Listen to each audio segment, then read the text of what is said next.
goodness. All right. Welcome to In the Know with CaT Bobino. Today, we're going to be talking to Dana Bolles, who is at NASA as an External Information Technology Lead at NASA headquarters. But first, I can never forget my amazing co-host, Dr. Tay. Hey, Dr. Tay. Hi, everyone, and thank you for tuning in today. So good to be here again with you, Kat, and I am excited to be interviewing Dana Bolles as well. Absolutely. So I'm excited too. Dana, can you share with us a little bit about who you are? Let me see here. I've been with NASA 29 years this year. In June, it'll be 29 years. And I've worked at 4 different NASA centers. So that's been a really fun ride. Starting at the Kennedy Space Center, worked almost 3 years. I worked a little bit at Goddard, 20 years at Ames Research Center in the San Francisco Bay Area. And now I'm at headquarters in Washington, D.C. So it's been a wild ride and a lot of fun stuff along the way. I Wow. love that. That's a long time. Yes. And then you were right in my backyard at Ames. I literally just saw Ames earlier today. That's cool. Yeah, I loved it at Ames. I miss it, the people there and some of the stuff I was doing. I'm going to be one of those people who be like, oh my God, you must know Ray. And Yeah. yes, so I'm going to text him after this and be like, guess who I had on the show? Ray, you should have been on here. But yeah, that's so dope.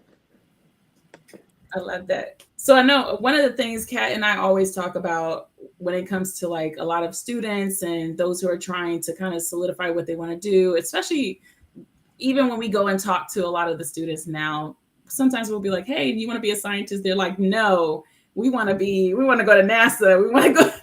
We want to explore space. And I'm like, there's connectivity there, but also what does it mean to work at NASA? So I think after talking to you, Dana, you provided so much insight for me, the things that I don't even know, right? So can you tell us about some of your careers and what it meant to work in those careers? What does it entail?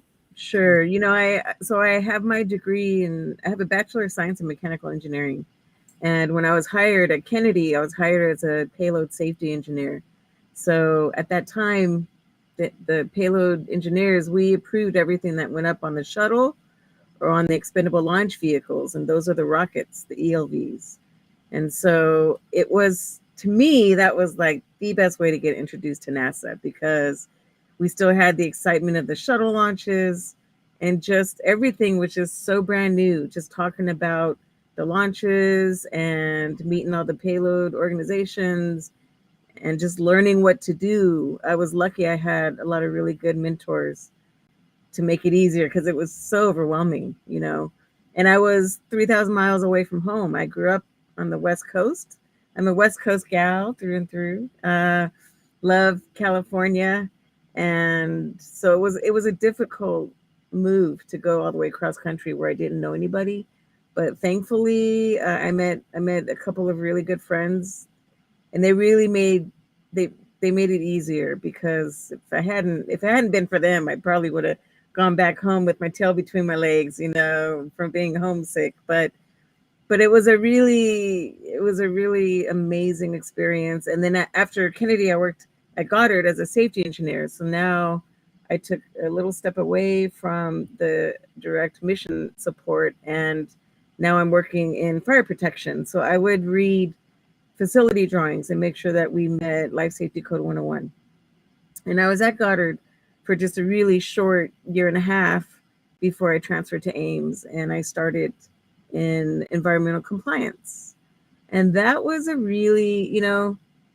it was a job that I really believed in, because I loved the fact that I was protecting the environment and the community and the earth. And I love the fact that NASA, we follow all the environmental regulations, whether they're federal, state, or local laws. Whatever is the most stringent is what we did. So working in the Bay Area was a really challenging job, because we have the most stringent regs in the whole country. And so I was working mostly with the local regulators for air quality, hazardous materials storage, and industrial wastewater discharge. So when you look at the first 13 years of my career, they were focused on compliance, whether it was safety or environmental. And a lot of times you'll hear those two terms put together. But after that, I did 2 years in strategic communications, which is completely the opposite direction.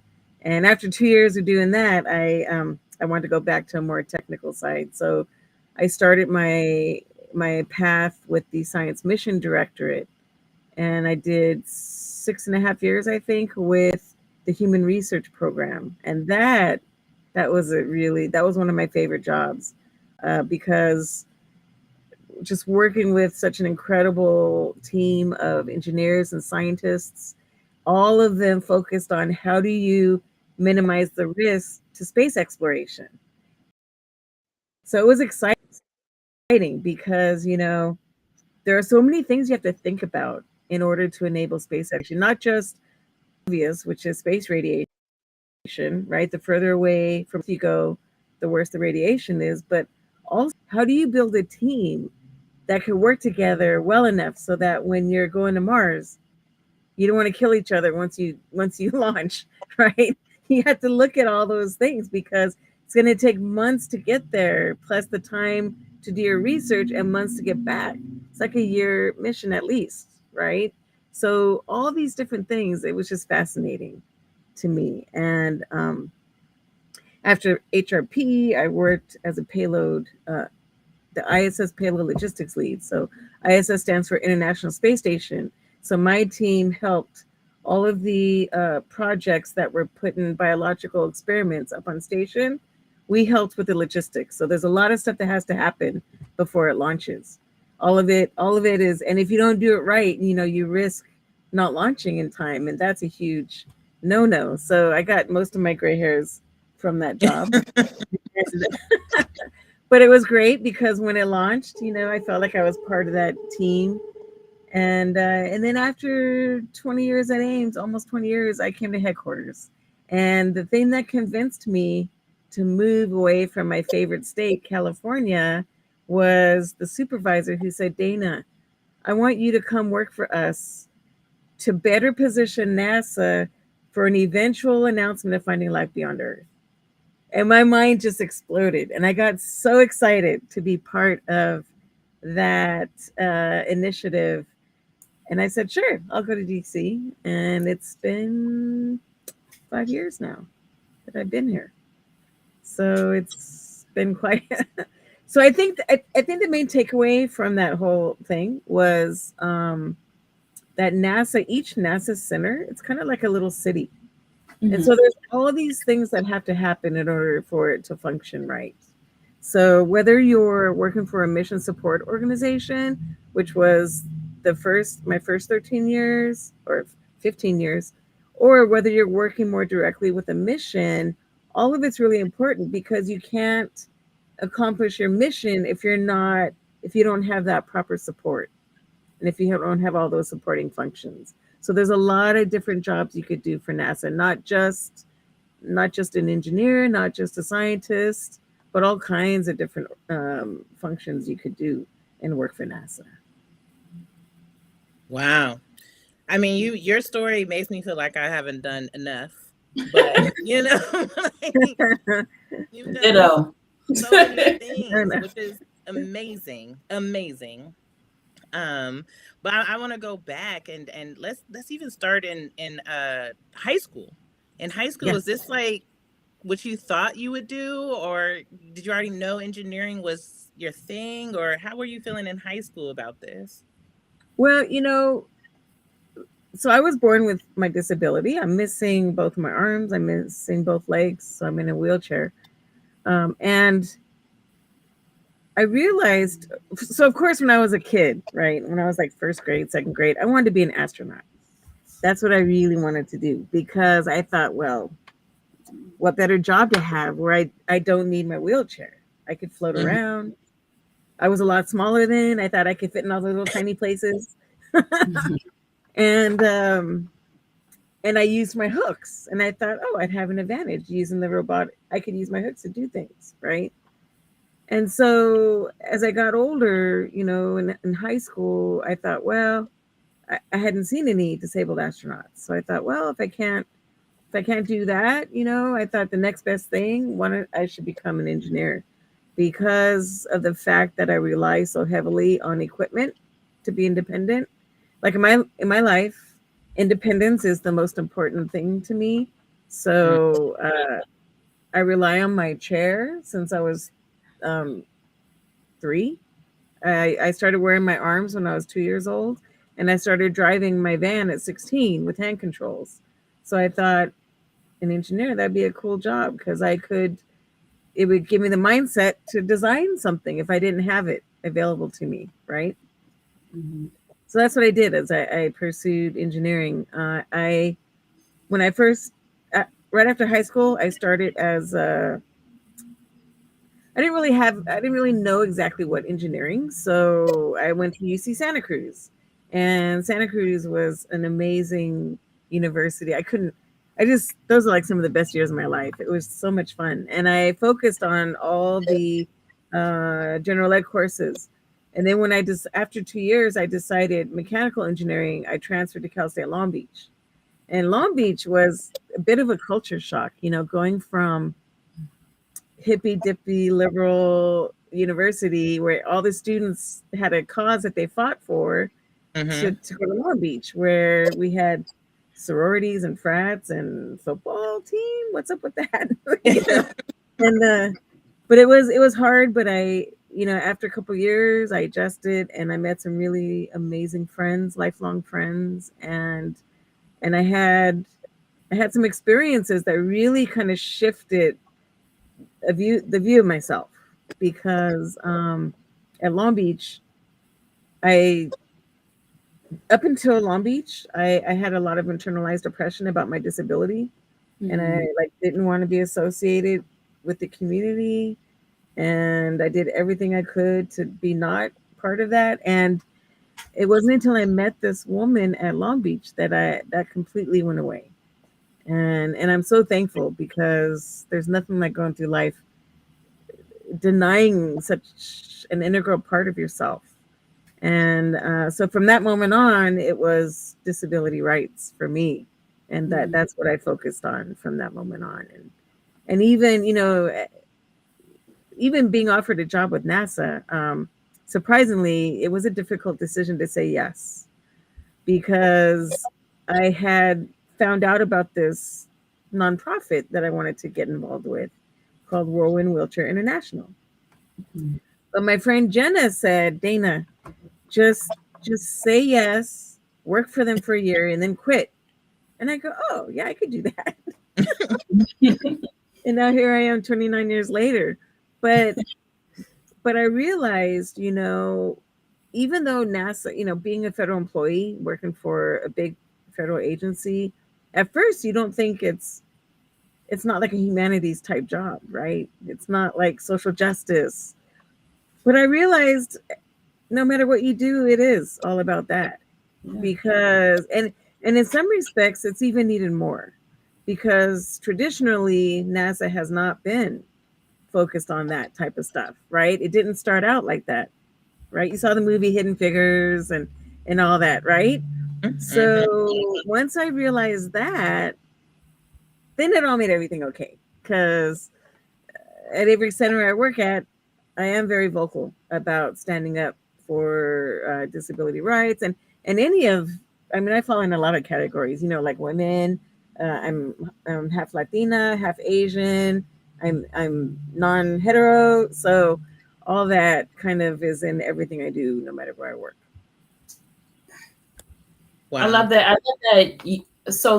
I love that you touched on what has fueled you and your passion, and essentially it's all aligned to where you've gone in your journey, and that felt empowered along the way, whether it be through relationships with friends, associations, freedoms and fighting for it, mentors or whatever else. Speaking on, and I know beforehand, I told Dana that this is not a comfortable topic for me, but what I do believe in is the more diverse individuals you put yourself around, you give them the disclaimer that this is not a comfortable conversation and you may not use all the right words. And then please educate me and teach me if you don't mind, and correct me, because I am open to that, but allow me some grace, right? Dana did allow, Dana is allowing me to kind of talk about the disability portion and that portion of her life. And I think that's very important for others to hear, because a lot of times when we think about individuals in STEM, we don't think about the disabled, right? And I think that's a very false narrative of what inclusivity of STEM or diversity of STEM should look like. And I'm amazed, even beyond the fact that I get NASA hasn't had the best reputation historically in showing that diversity, but your ability to serve as a role model and mentor to others, even if it's just the image and that representation, I think is another part of your story. So if there was anybody that was listening or listens to the recording later on, is there anything that you would like to provide as like some motivation and guidance for them based on that portion of your story? Because I know it's not your full story. After 29 years, there's so many other things. Right. That particular portion. Right. I think the most important thing is to just realize, first of all, just be proud of being part of such an amazing community, because we have challenges that a lot of people who don't have disabilities don't have. They just get through their day by day, and for some of us, getting through just the day by day is a bit challenging. So be proud of being part of such a community that is very creative in how we get through life. And because since we can't do things the same way that other people can, we have to think of different ways. And in a lot of ways that makes us an asset to hire for companies, because a lot of us do think outside the box. A lot of us value scheduling and planning way more than people who don't have disabilities, because we have to, because if we don't, we end up getting screwed down the line, because we didn't plan. And those are the things that make us more of an asset to hire in business and in whatever work you have. And I hope that people can consider that, because there's a lot of myths around hiring people with disabilities. One of them is, oh, we're sick all the time and we're out of the office. Well, there were studies done that show while we do take time off and while we do get sick, we don't do it any more than our non-disabled counterparts, and yet that's the stuff that people want to think of when they think about hiring people with disabilities. And so for those of us in the community who might have a lot of uncertainty or fears, I would just say, don't let the negativity of others stop you from what you want to do. You have to surround yourself with people who support you, who give you the love and support that you need. And that's not to say they're not going to tell you no, and don't be be a little more reasonable, but the people who affect your thinking and who kind of stop you from living your dream. And really the only person who could do that is you. And so just try not to, it's hard not to focus on it, but I prefer to focus on the people in my life who really mean more to me and who encourage me. Absolutely. And I think there was something I read in one of the stories that was featuring you, where you basically you gave us this example of how there's advantages that you have that I don't even have, right? And you were talking about being at Costco. Can you share that story? Because I think a lot of people, we don't think of the flip side. There are a lot of advantages. I do. I always say there's somebody bigger and better than me in a lot of places, right? And unfortunately, a lot of others don't have that same mentality. So can you provide that example, that Costco example? Yeah, one of the more frustrating things about having such a visible disability as mine is that if I see somebody out in public struggling with something, and if I feel like I can help, I'll offer help. And like 90% of the time, they're going to kind of laugh it off like I'm joking, right? Like, oh, yeah, no, and I said, why are you laughing? I'm not joking. I mean, I wouldn't offer if I didn't think I could help you. So the example that I gave, and this was a good one, is at Costco, I was there early, and the guard was trying to separate two flatbed trucks, those flat and they Mm-hmm. get caught together a lot, right? So he was struggling. There goes lights. He was struggling with that, and I said, "You need help?" And he's like, "Oh," he did his thing. "Oh no." So when he turned away, I just took my chair and I went really fast and I bumped it fast enough to separate the carts, right? And he was like, "Oh well," you know. But I mean, it's like, yeah, I could help, and it's not because I'm stronger than you. It's because I have the tool, right? I have the chair and 500 plus pounds to hit it just right to separate it, which you're not going to do just like trying to do it with your arms. So, just that. I want people to look at a person with a disability and take it seriously. Don't assume that you know what I can do and don't, because you're more than likely going to be wrong in most cases. But not that I could do everything, but I after 50 plus years of living, I have a good idea of what I can and can't do. Right. That's Right. is awesome. Yeah, one of the main reasons, or I will say the main reason I even started the podcast and started doing this is because I wanted the next generation to be encouraged by someone who either looked like them, come from their background, have the same, you know, difficulties or even advantages, whatever the case may be, like see themselves in someone else and be like, oh my goodness, Yeah. if they did that, I can do that. Right. Yeah. And so you Yeah. coming on here, sharing your story and sharing, 29 years at NASA. I mean, that's a long time. That's a long time at a Yes. federal institution doing amazing work in engineering, that there's still some small-minded people that would have doubted you, right? And Right. you've proven Right. that wrong. I want the next generation to be like, yeah, there's people doubting me too, but she did it. There's I could do it. There's an opportunity for me. and let me just say, there's always going to be people doubting, and there's always going to be people wanting to make you feel bad, wanting to put you down. But the best thing you could do is not let it affect you, and it would annoy them even more. But that's the hardest thing, right? And I just want to highlight that although I've had a lot of really good things happen in my life, there's been a lot of really bad things too. And life is not just a series of successes. It's Mm-hmm. also a series of failures, which, I don't like to look at failures as all negative, because when you learn from them, then it's a positive, right? There's a flip, like you mentioned. I think that Dr. Tay, you mentioned it earlier, that there's a flip side. There's a flip side to everything. So for all the good things, there's also a negative aspect to it.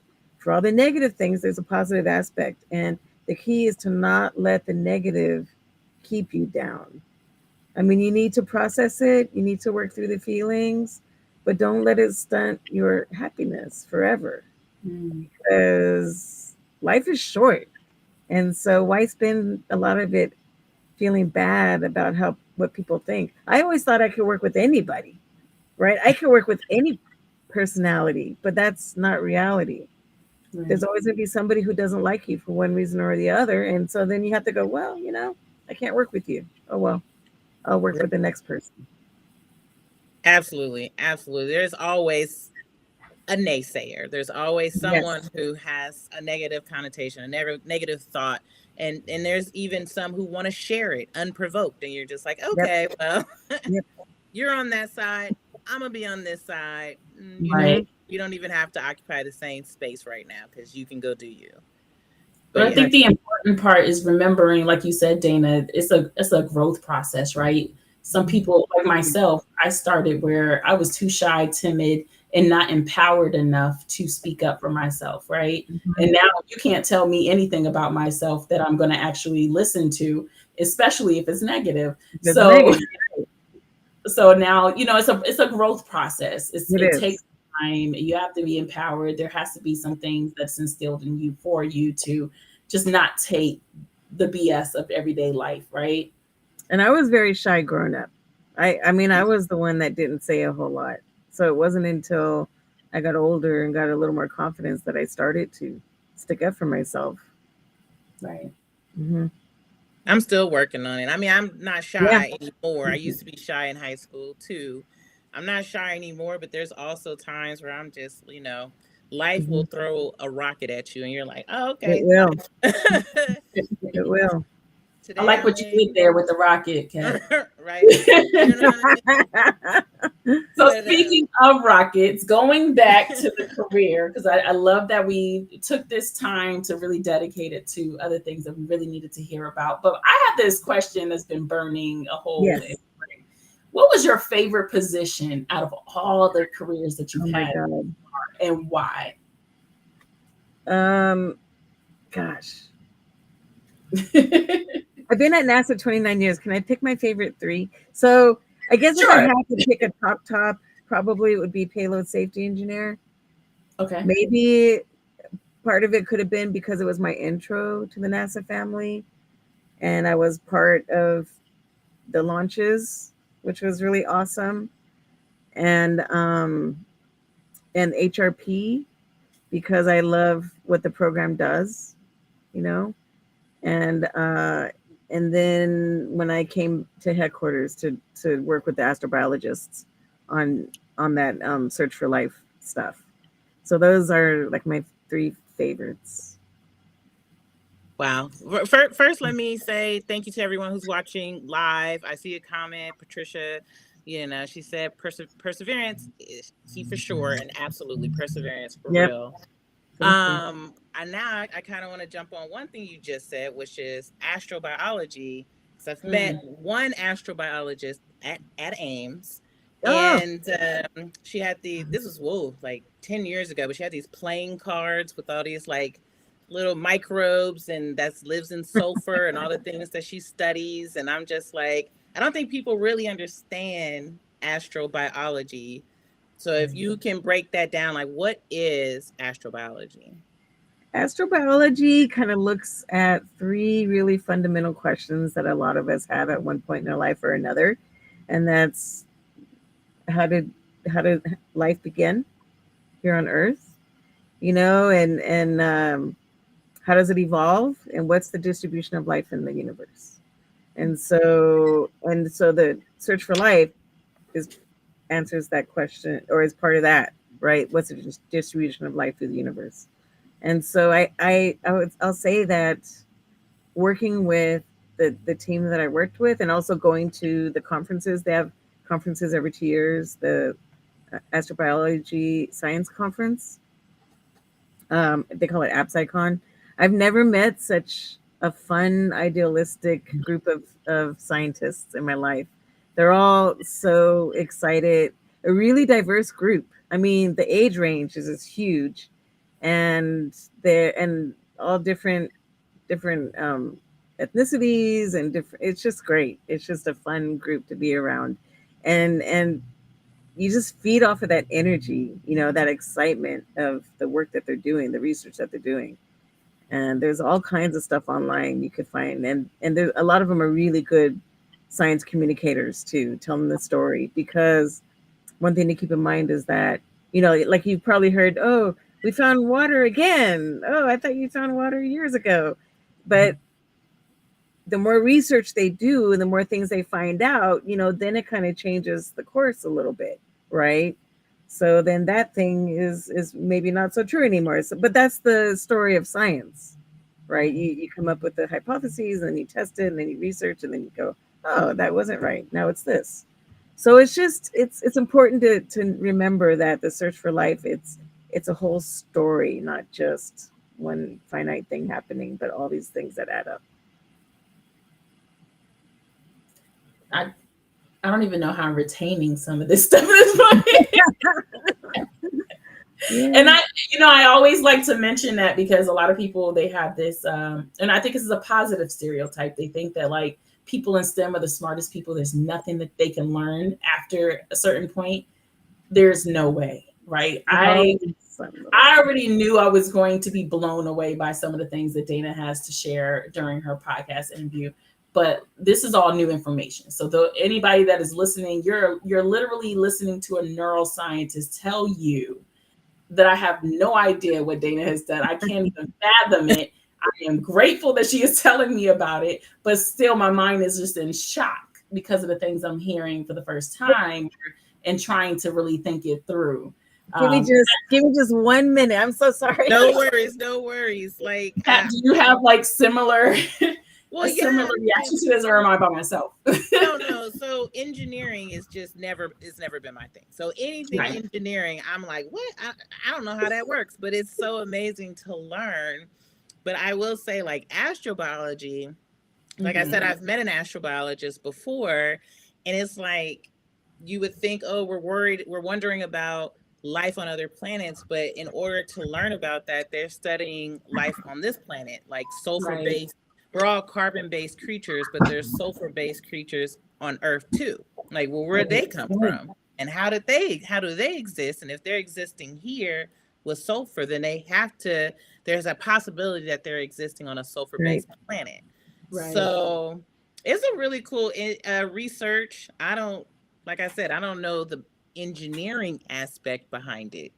I've studied biology, so I can understand the biology aspect behind it. But the engineering, I'm like, pew, pew, just over. Yeah, no, there's all kinds of, and then there's a segment of the group that they say even by defining life, you're limiting yourself, right? Mm-hmm. So then, how do you know to look for something that you don't even know what the characteristics are, or what the limitations are? Or so it's such a wide field. I recommend highly, if you have any interest, to go into astrobiology. I think it's a fascinating discipline.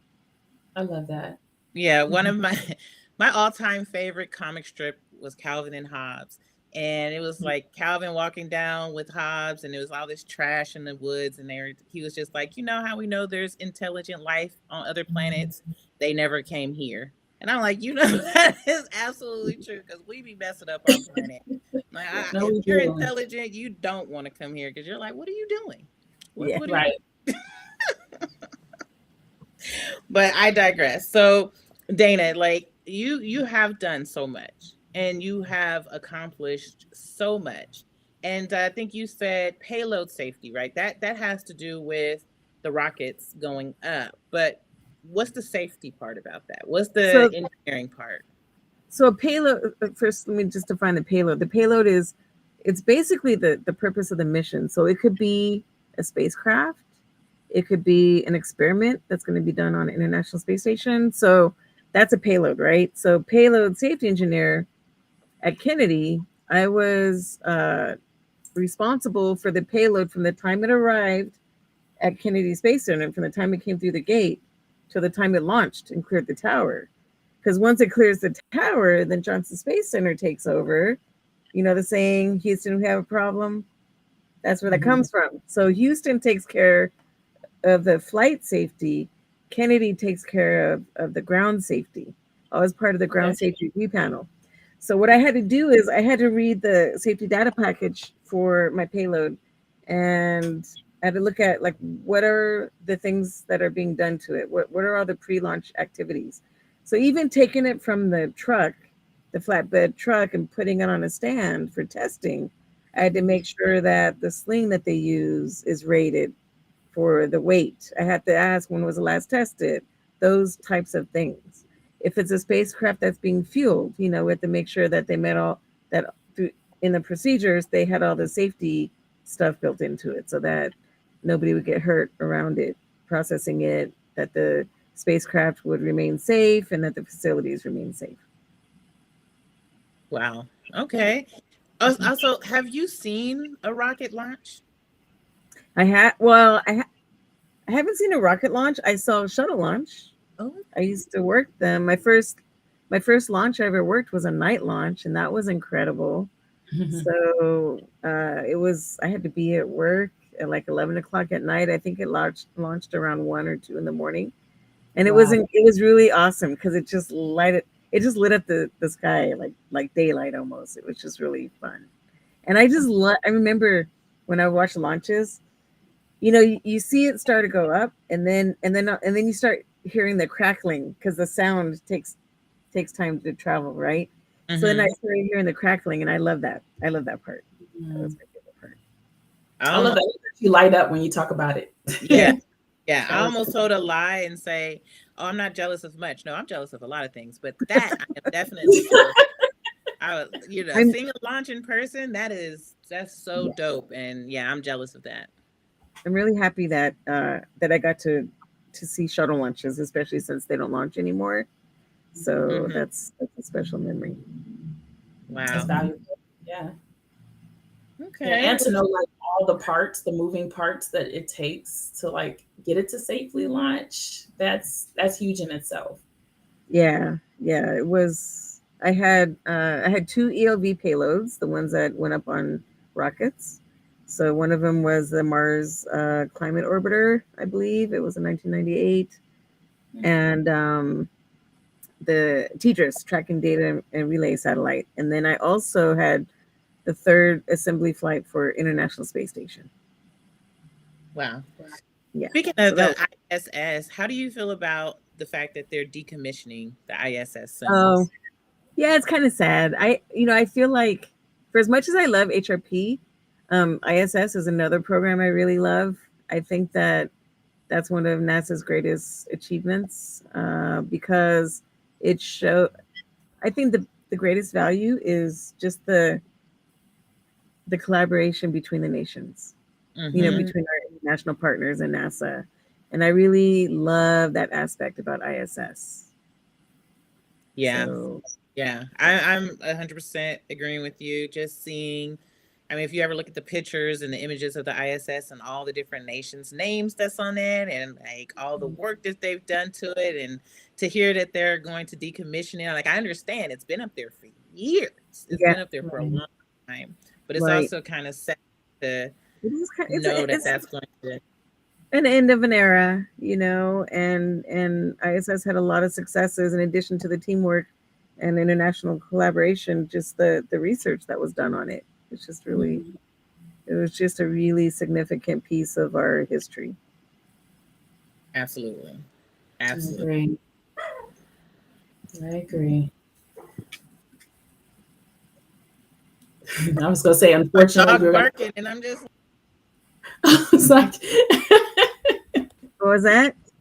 our dog is barking in the my dog background. See, I got muted in the mine, cat. background, and I'm like, do you know what time it is? Like, come on.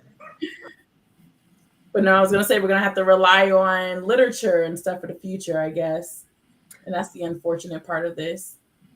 Yeah, I mean, I believe there'll be other platforms. I mean, and with the commercialization of space and all that, there's going to be a lot going on up there. So And I don't doubt it. One thing that I've always like every I don't even know, like every conference I go to, when they have a NASA booth, or if there's any booth in regards to like space exploration, the careers that are there, and so on, they're always flooded with people. And so I don't see any of these initiatives or any of these monumental features in history when it comes to space exploration being something that's going to be non-existent one day, right? Especially with the interest level peaking all the time and the resources and the programs that are available. That's one thing that I love, especially about NASA, is every time I go to their table, I'm able to pick up calendars that give you information about things that have been explored or discovered, or these yeah, newer things that are going on at NASA that you wouldn't pick up off of a regular calendar that you get from like Home Depot or something, right? It's just like it's a 3 or 6 or even 12 in one situation. You're learning while having something functional for life, right? So I don't see anything diminishing in that retrospect. no, I think I love NASA as my agency. I love the fact that we're here for the American people, and it Mhm. really gives a sense of satisfaction because I, I I know that we're having private industry go up there and private companies for profit and all that, but I appreciate the fact that NASA we're here for a different reason, you know. Oh yeah, and NASA still has Mission to Mars. Just We do. because Yeah. Mhm. Yep. ISS is going to do what they do. I mean, Right. NASA is still all about Mission to Mars. So There how do is, and you feel about it's space exploration, going out further, there's, like I said earlier, there's a lot that has to get worked out before we're able to go further. Right. I'm not worried at all. I just feel Yeah. like something big is coming and NASA needs space for it, right? Like that's that's how I take everything with NASA. I'm like, what are they working on now? But I think that way about a lot of different things in STEM altogether, right? You just never know the biggest thing that's coming next until it's like breaking way on the news or something, right? And then that's when everybody knows. And then you're like, oh, that's why. That's what this was in preparation for. Absolutely. Absolutely. And so what do you feel about Mission to Mars? Like, how do you feel about the work that they're doing? And I know they say it's a while away, but it's also not a while away. Like, what is some, I guess, insider scoop, if you can share, about Mission to Mars? I don't have any insider scoop. My view of it comes from my work with HRP. Like I said, all the different things that you have to think about in order to have a successful mission. I really loved that movie, The Martian. I thought that was done really well. So we like to look at all the space movies and make fun of them, especially when they're wrong. Like, but that one was actually pretty good. That one was actually pretty accurate, and I think it's important as a species that we do colonize space and that we do find other planets. So it's a good thing. Yeah. I think so. When I talk about this with students or when they spark some questions out about it, I think this kind of falls in line with the common question of why isn't cancer cured yet, right? So when they think about exploration to Mars, why aren't we already going there, right? Can you tell us? Yeah, give us some. Because space is harsh. When you go up in space, all it wants to do is kill you. That's why we're not there yet. So we're not able to protect our people yet from the space radiation. Right. So we have to get to a better confidence level that when we go up there and go to Mars, that we have a good chance of getting back. Right. And so that's why it's not something that could happen really fast, but we're getting closer and closer. And NASA, what I love about NASA is they think about what is it going to take to do that. Well, first we need to colonize the moon and use the moon as a stepping stone to other planets. So it's going to take time to do that, so all that takes time and planning, a lot of really good planning. Yeah, I mean, and Mars is so far away. Like right now, it'd be like a one-way trip. And, I know people who have said they do it, but I'm like, I need a way back. But, I know a few people I'd like to see go do it, but I agree. There's some people I will happily hurry onto the rocket, but like, go. But yeah, that is a lot of people's dream. It is not my dream, but I'm just like, whatever. I would go to the moon. I would love to go to the moon. I wouldn't mind going up and coming back down. I don't know if I want to go. You don't want to jump around up there on the moon, play a little golf? Isn't that what they did? Some of the astronauts. The outfit is too cumbersome already. So I don't know. They're making a lot of improvements to the spacesuits. Right? Yeah. In my lifetime, I'll just go up and come back down if it's a possibility. I don't need to go further. I don't have to step on the moon. I can go up, look at it. Like William Shatner, he saw it and he was like, "You want to do a suborbital flight?" Right. I'd probably be like William Shatner and be like, "This is too much," and go back down. Yeah. Because he did not like it.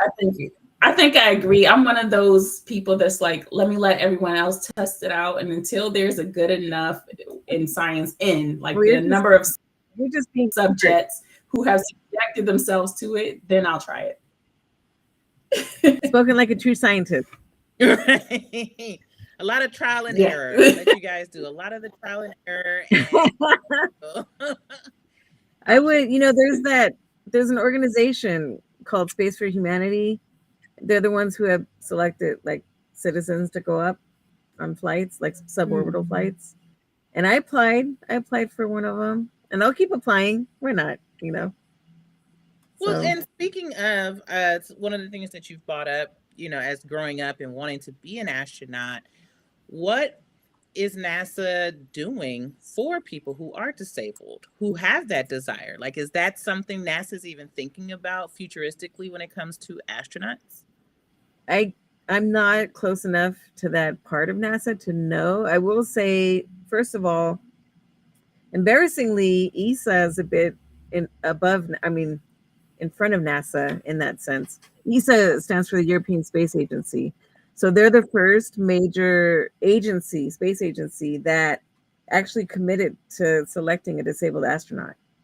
And so NASA will come around. And I would have preferred that NASA led the effort, but at least I think they'll come around, because if they don't, it's going to look bad. But anyway, they did have a conference a few months ago.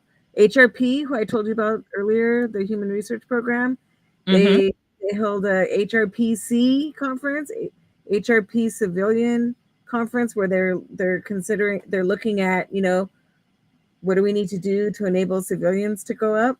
So I'm happy that NASA's finally talking about it. It's a really exciting time.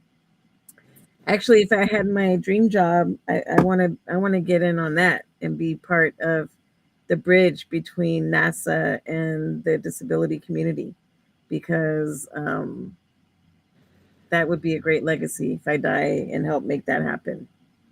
All right, NASA, you heard what she said. So get on board. That's what I want to do. And she's not interested in retiring anytime soon, based on our previous conversation. So she's available. I am. I'm available for hire. Exactly. For pay. Not just, you can't be like, can I pick your brain? No, you got to actually pay. Yes. Well, the fact that HRP was putting that conference on, I just got so excited, and so I think, I'll probably end up reaching out to a few people I heard on the conference to see if they need me help. They do. I can already tell you they need help. I'm part of another ambassadorship program called Mission Astro Access. And so our whole purpose is to speak about integrating people with disabilities into space exploration. And so I got to go on a zero gravity flight with that group. I was part of the first flight group, and it was really incredible. Wow. I would love to do zero flight. I also would not love to do zero flight, because I know what it is, right? It's a plane that goes like straight up and then straight down, straight up and straight down. And like there's a part of me that's like, yeah, that sounds like fun. And then the other part of me is like, that sounds terrible. It sounds well, how was it for you? When you see all the pictures of it, it's only when they're in the air having fun, right?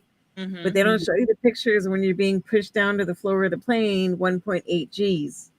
And so see, I would say like the first 3 or 4 parabolas I thought were really great and exciting. And then I realized in the middle of the 4th or 5th one, I looked down and see how far I was from the floor of the plane. And then all of a sudden I got scared. But it was incredible. I mean, I'm happy I did it. And I would love to do another one, just because now that I did it the first time and I kind of know what to expect, then I want to try and focus on other stuff, like getting from point A to B and stuff like that. So, so hopefully, I don't know if I'll get selected for another flight, but I'm, it was incredible. I got to be part of the first one, the first flight crew. That is amazing. Yes. That's another aspect of jealousy. See, I can own my jealousy. And that is another one that I would say I'm jealous of. But that is so amazing that you got that opportunity, because, I mean, how many people get to do the zero flight? Like, that is so cool to be Not able only to. that, but just meeting the other ambassadors. They're all really, high rollers. They're all go-getters and shakers and movers, and it was great meeting them all, and some of them we still keep in touch and all that. So I'm very happy about that. Wow. Wow. Okay. So we are getting toward the end of this hour. I do have your NASA page to share if you want me to share and let people know more about you. But in the meantime, you can answer this. There's a question. It's either what would you tell a 7-year-old or what would you tell your 7-year-old self about going into NASA, going into STEM? I would say you have to believe me. It's well worth the effort and the hard work to get there. Yeah, I mean, this every day it's a joy working with such a great group of people for an agency that you believe strongly in the mission. Oh my goodness, I'm over here messing up trying to share this. I love that though. That is so dope. And like, what? Yeah.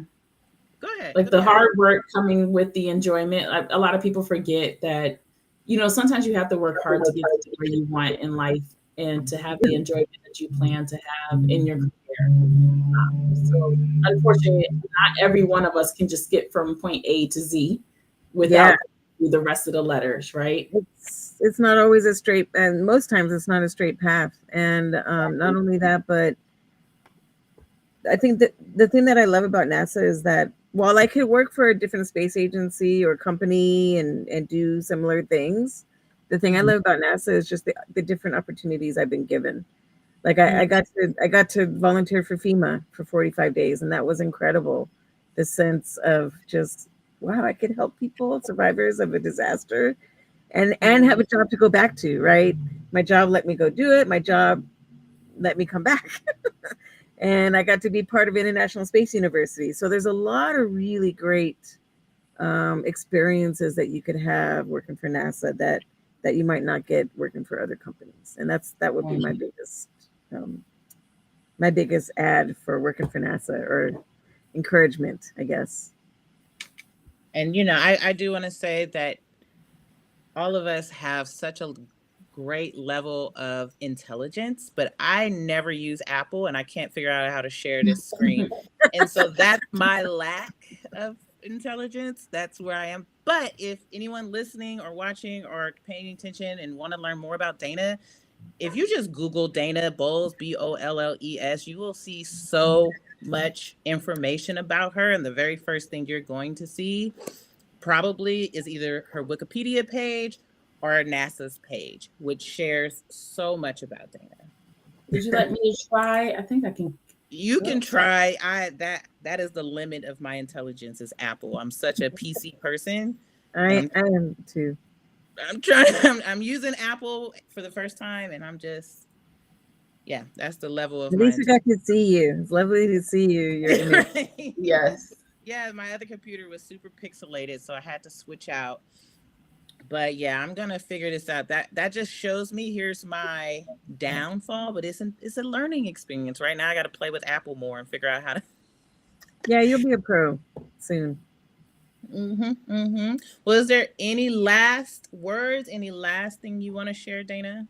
I just want to say we're given one life and make it the best you can make it because you have that power. That's all. Yes. I love it. That's a good note to leave off on. Yes. Hey, Dr. Tay, you got anything else you want to let the world know? Not today. But when it is time, I will let the world know. I'm working on a lot of great initiatives. Let's call it initiatives. So some people might be seeing Dana in the future, and hopefully I can get CaT along on some of these initiatives in the future as well. But we will explore announcing it once they're fine-tuning in final print. Absolutely. Great. What about you, CaT? Me. I've been seeing some posts lately, CaT. Well, I'm trying to do a little here, a little there. I did a presentation for a whole bunch of kindergartners. That was a learning experience, 100 Oh, yeah. kindergartners. Oh, wow. Do not do call and respond type stuff for that because you will lose them. You will. They're a tough crowd sometimes. You know? That was a definite, but it was fun. It was fun. And I got to go flying recently for the first time in someone's private plane. I'm going to share that video. But yeah, that was crazy. And Nice. I had an article written about me. Like, there's some good Saw things that. happening.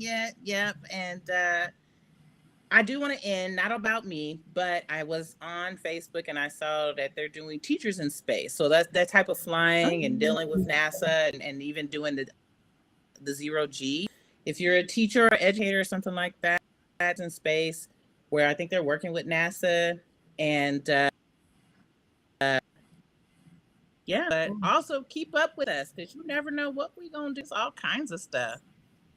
That is so true. So true. Yes, I feel like we stay busy. I don't know why, but it's just how we do. Thank you too for inviting me. I appreciate it. No, thank you for coming. This has been an amazing conversation. Dana, you're very inspiring. You're inspirational to me. So I know this, whoever's listening to the story, as well as who's going to listen to it later on, is going to be inspired, if not as much as you have inspired me, but maybe probably absolutely a lot more. Right. So I thank you for being here and allowing us to pry into your life and learn from you, and being inspired by you. So thank you for being that vessel today. Thanks. Have a good night. Yes. Absolutely. You guys have a good